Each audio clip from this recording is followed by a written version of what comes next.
Yino Eklezia Lutikko eyamalira ddala emyaka 632 ng'ezimbibwa. Abaffe entabo yava ku ki ezimbibwa emyaka gino gyonna? Taseguka wetunaamalira emboozi eno ogenda kuba otegedde. Mu mwaka 1248 Eklezia eyogerwako yatandika okuzimbibwa, wabula n'emalira ddala emyaka 632 ng'ekyali mu kuzimbibwa, era oluvannyuma yamala neggwa naye nga yatwala emyaka egyo gyonna ng'eri mu kuzimbibwa.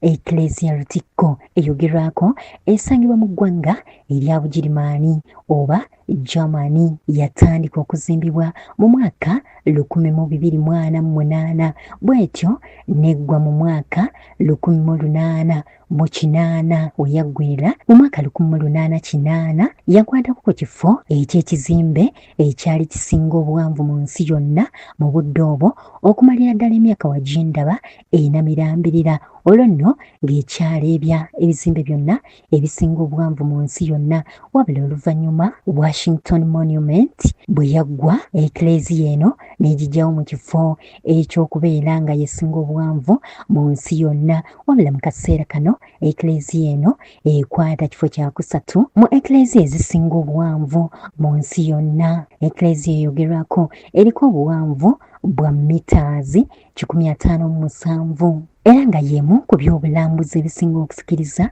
mu ggwanga lino erya Bugirimaani, ng'abantu bangi bakulumukuka okugenda okwerabira ku Eklezia eno ey'ebyafaayo, era nga buli mwaka Eklezia eno efuna abalambuzi abataka wansi wa 20,000. Eklezia eyogerwako emanyiddwa nga Collegian Cathedral era ng'eno babuwe okutwala emyaka 632 ng'ezimbibwa. Yafuna okutataaganyizibwa okw'enjawulo naddala embeera z'entalo, era nga mu Ssematalo owookubiri Eklezia eno yakubibwa babuwe kumpi kusesebulwa yonna, wabula oluvannyuma yaddamu n'ezimbibwa era n'egenda mu maaso. Eklezia ya byafaayo nnyo era nga bw'ogitunuulira wamma ggwe enyuma amaaso okutunuulira. Ye Eklezia eyo Lutikko buli muntu gy'osaanye okugenda okwerabirako, ng'esangibwa mu ggwanga lino ery'e Germany, nga yazimbibwa okumala emyaka